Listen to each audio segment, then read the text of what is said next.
আসসালামু আলাইকুম। বাংলা সংবাদে সবাইকে স্বাগত জানাচ্ছি। আমি চিন্তিয়া হক। শুরুতেই সংবাদ শিরোনাম।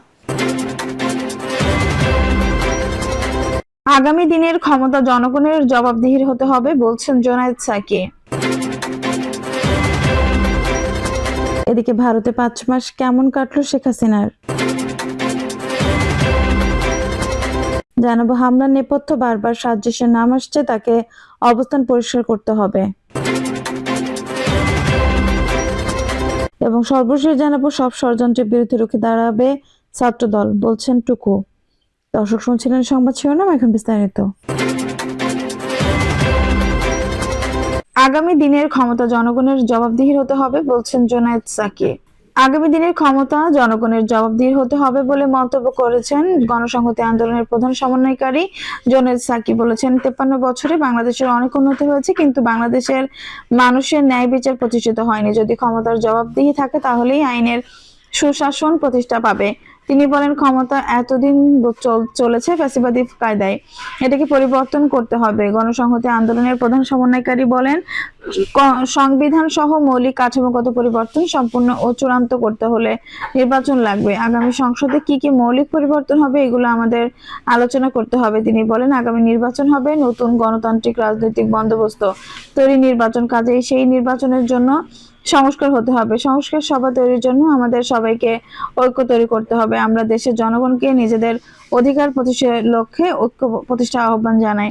জোনায়েদ সাকি আরো বলেন, অভ্যুত্থানে আহত যোদ্ধাদের অবিলম্বে চিকিৎসা নিশ্চিত করতে হবে। সরকারকে শহীদ পরিবারের দায়িত্ব নিতে হবে ও শহীদদের রাষ্ট্রীয় মর্যাদা দিতে হবে। একই সঙ্গে বলবো, মানুষ দ্রব্যমূল্য নাকাল, দ্রব্যমূল্যের ঊর্ধ্বগতি নিয়ন্ত্রণ করতে হবে। মানুষের জীবনের নিরাপত্তা নানাভাবে ব্যাহত হবে। আইন শৃঙ্খলা পরিস্থিতি নানাভাবে অবনতি হচ্ছে। কোনো আইন শৃঙ্খলা রক্ষা বাহিনী মানুষের নিরাপত্তা দিতে পারছে না, সেই জবাবদিহির ব্যবস্থা করতে হবে। ভারতে ৫ মাস কেমন কাটলো শেখ হাসিনার। ৫ আগস্ট ২০২৪ এক ভীষণ উত্তপ্ত দিন বা ঐতিহাসিক দিনও বটে। এই দিন বৈষম্যবিরোধী ছাত্র আন্দোলনের নেতৃত্ব মাস্ট্রো ঢাকা কর্মসূচি ডাকা হয়। তাদের ডাকে সাড়া দিয়ে আওয়ামী লীগ বিরোধী রাজনৈতিক দলের নেতা কর্মীরা সহ সারা দেশের ছাত্র জনতা ঢাকার সড়কে নেমে আসে। উদ্দেশ্য গণভবন ঘেরাও। সকাল থেকে ঢাকার প্রতিটি প্রবেশ মুখ দিয়ে লাখ লাখ ছাত্র জনতা স্রোত নামে গণভবনের দিকে, এমন স্রোত যা কেউ আগে কখনো দেখেনি।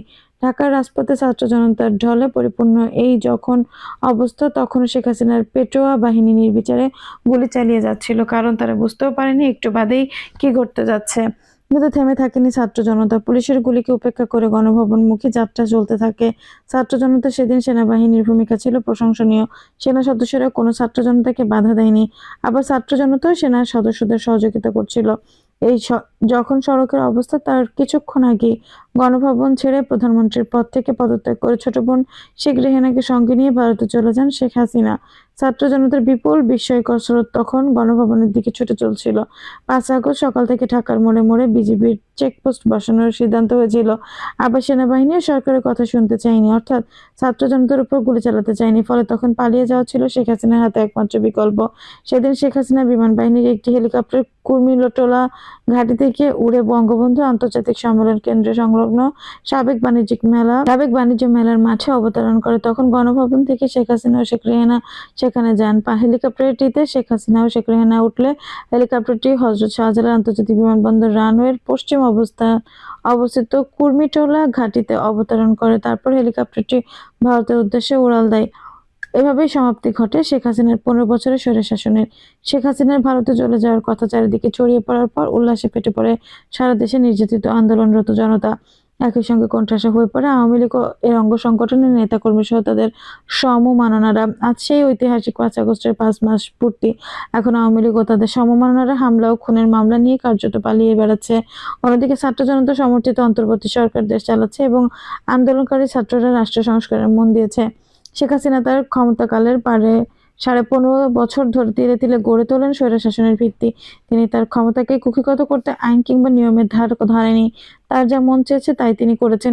এর শুরুটা হয়েছিল 2008 সালের 29 ডিসেম্বর নবম জাতীয় সংসদ নির্বাচনের মাধ্যমে। ক্ষমতায় যাওয়ার মধ্য দিয়ে নির্বাচনে বিজয় হয়ে নির্বিচারে শুরু করে বিরোধী দল ও মতকে দমন। এতে ব্যবহার করেন বিচার বিভাগকে। একই সঙ্গে রাজপথে আন্দোলন দমনে রাষ্ট্রীয় বাহিনীকে দিয়ে বল প্রয়োগ, হামলা, মামলা, গুম, হত্যার পথ বেছে নেন তিনি। এরপর 2014 সালের নির্বাচনে বিনা ভোটে গদি টিকিয়ে রাখেন শেখ হাসিনা। 2018 সালে দিনের ভোট সেরে ফেলেন রাতেই। প্রশাসনের সব স্তরকে ব্যবহার করে করা 2024 সালের নির্বাচনের খ্যাতি পায় ডামি নির্বাচন নামে। এভাবে ক্ষমতা কুক্ষিগত করে অবস্থান টিকিয়ে রাখা শেখ হাসিনা হয়ে ওঠেন একগুঁয়েমি, বেপরোয়া অহংকারী হয়ে ওঠেন হিংস্র।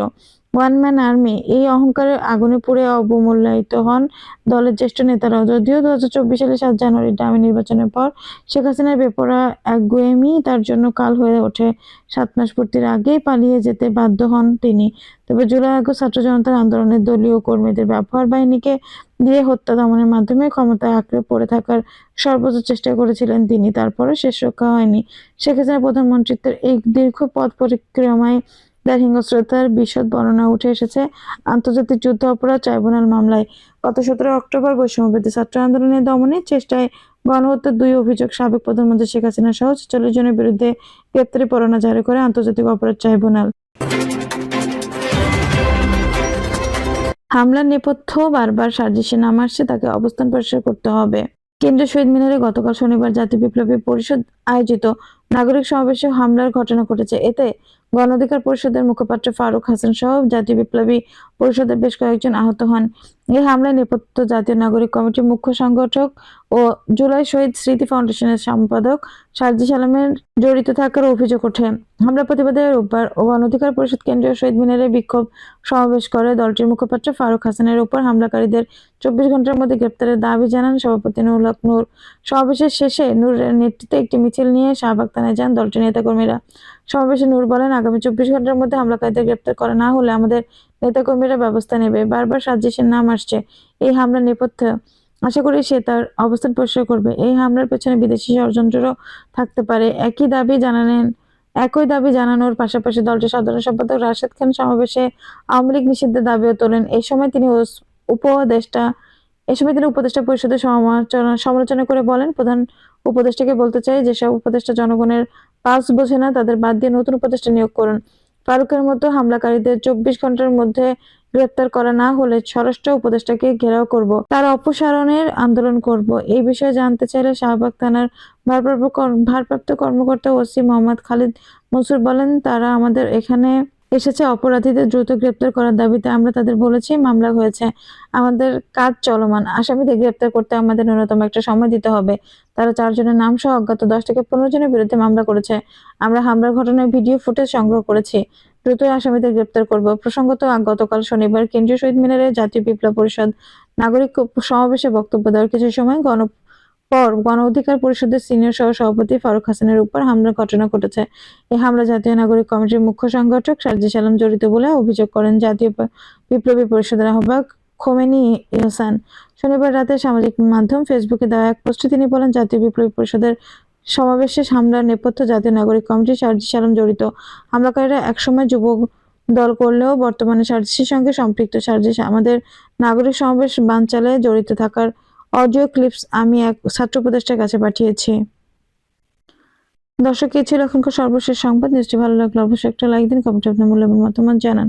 সবসময় আমাদের পাশে থাকতে সাবস্ক্রাইব করে বেল বাটনটা অন করে রাখুন। ধন্যবাদ।